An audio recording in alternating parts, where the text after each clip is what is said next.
la théorie selon laquelle le cerveau produirait la conscience, sécrèterait la conscience, un petit peu comme le foie sécrète la bile. Pour moi, c'est ce qu'on a.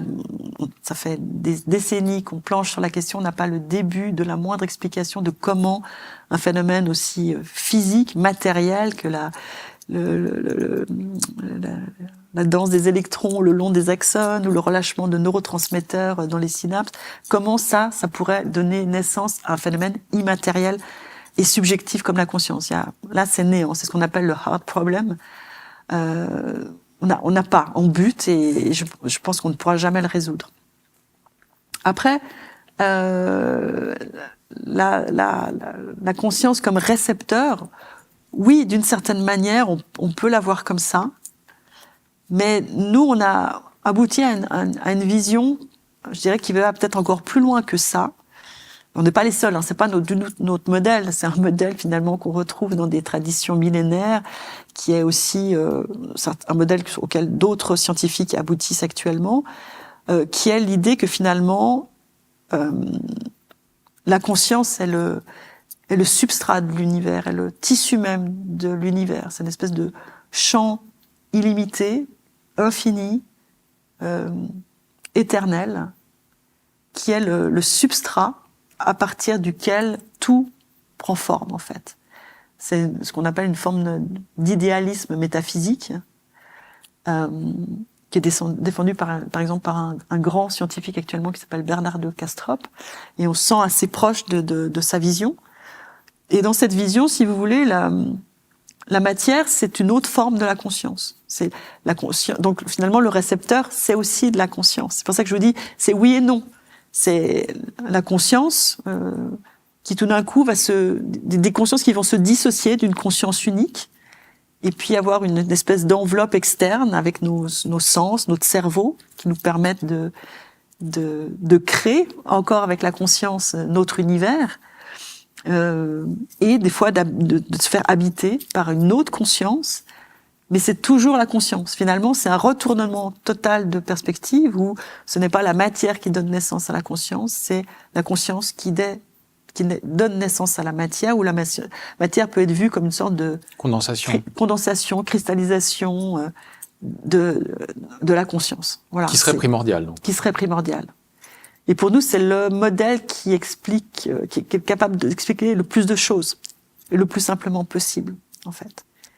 Et malgré tout, malgré cette conscience un peu universelle, les individus se maintiendraient avec leur conscience propre au sein de cet océan de conscience. Voilà. Mais en même temps, en plus, c'est un modèle qui montre que, on voit bien que le jour où ces individus se dissolvent, cette conscience, elle ne disparaît pas. Elle va le retourner. Alors, là, il peut y avoir différentes interprétations. En tout cas, Kastrup, lui, le voit comme elle retourne à cette conscience unique. Moi, je me dis pas forcément du premier coup, mais on voit en tout cas qu'elle continue. C'est quelque chose qui est là, elle peut pas disparaître. La conscience peut pas disparaître puisque elle est là depuis toujours et sans début, sans fin. Et que pensez-vous, par exemple, des explications parce que les grandes traditions religieuses ou mythologiques parlent d'esprits, d'anges, même de démons. Ouais. Enfin, il y a toute une hiérarchie avec les archanges, les dynamistes. Enfin, dans la tradition chrétienne, c'est assez complexe. Ouais. Ça vous parle? Enfin, alors, avec les terminologies qui pourraient être adaptées, mais en tout cas, est-ce que ça vous parle que ce cosmos serait peuplé d'esprits, d'une certaine manière, de différentes hiérarchies? Alors, ça nous parle dans la mesure où nous, nos expériences,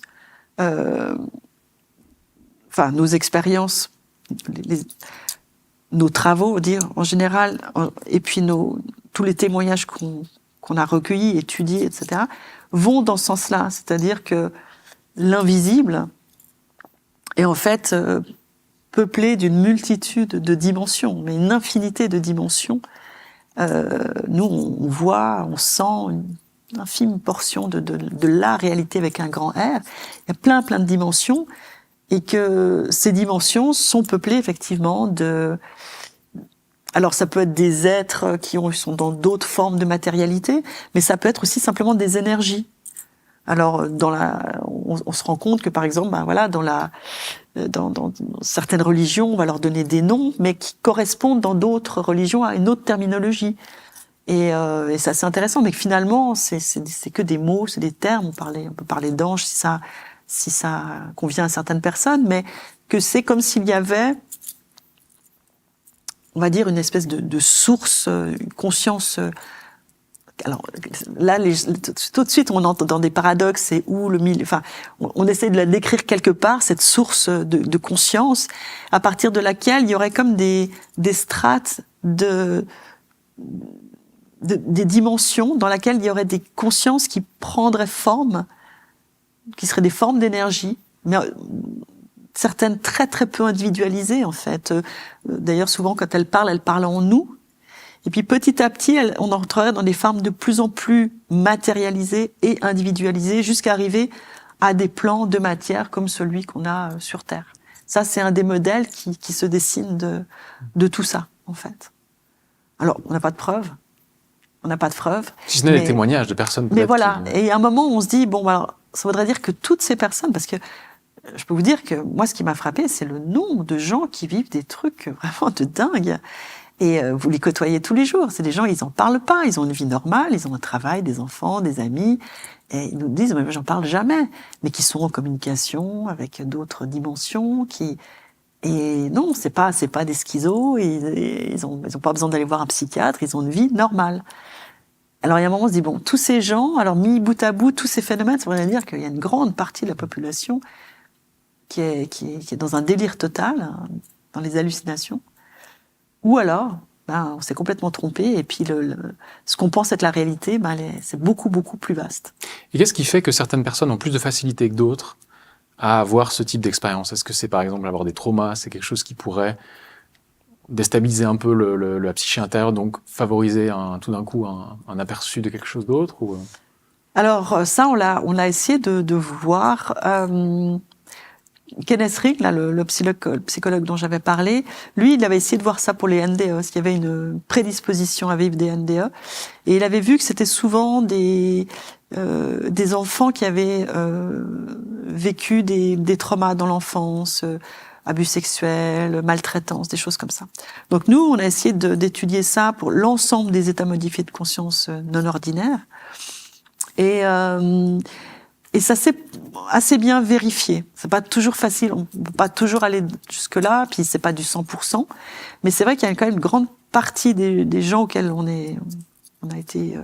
qui on a travaillé, qui ont vécu effectivement des choses difficiles. Alors c'est pas forcément des choses aussi graves que des abus sexuels ou des maltraitances, mais ça peut être des situations d'abandon, alors vécu comme abandon ou abandon réel, ça peut être des enfances perturbées parce qu'avec des grandes hospitalisations pour des maladies graves, vraiment très jeunes.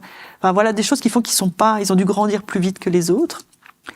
Et puis, l'autre chose qu'on a remarqué, c'est qu'il semble y avoir une hérédité. C'est qu'il y a souvent, quand vous posez la question, il y a toujours une grand-mère, un grand-père, un grand-oncle qui avait des choses comme ça, qui vivait des trucs comme ça.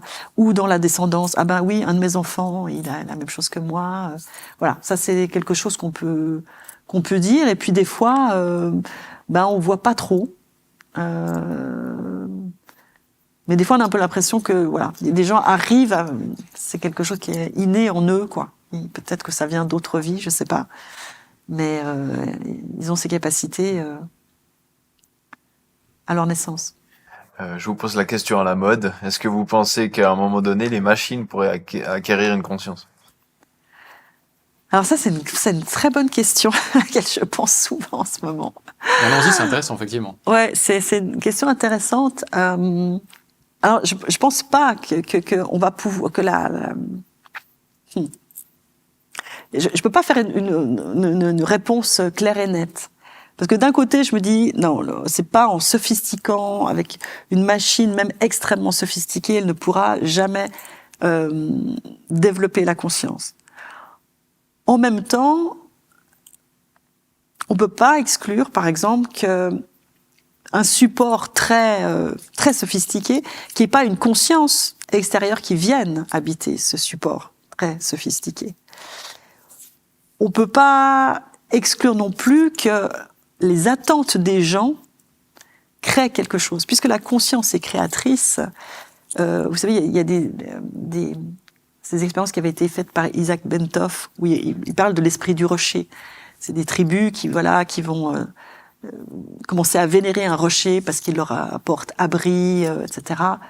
Puis ce rocher, au début, c'est juste des animaux qui viennent. Et puis, les animaux sont contents, donc lui apportent un sentiment de gratitude. Et puis, petit à petit, ce rocher, après, ça va être des hommes. Et il va développer une forme de conscience parce qu'il est nourri, en fait. Ouais, on charge, en fait, de nos attentes, de nos remerciements, de la conscience de l'homme va charger l'objet de quelque chose. Et donc, dans un cas comme l'intelligence artificielle, où on est de plus en plus en face de robots qui nous répondent avec des voix comme si c'était notre meilleur copain, moi, je sais que je peux pas parler à une intelligence artificielle sans lui dire bonjour, merci, au revoir.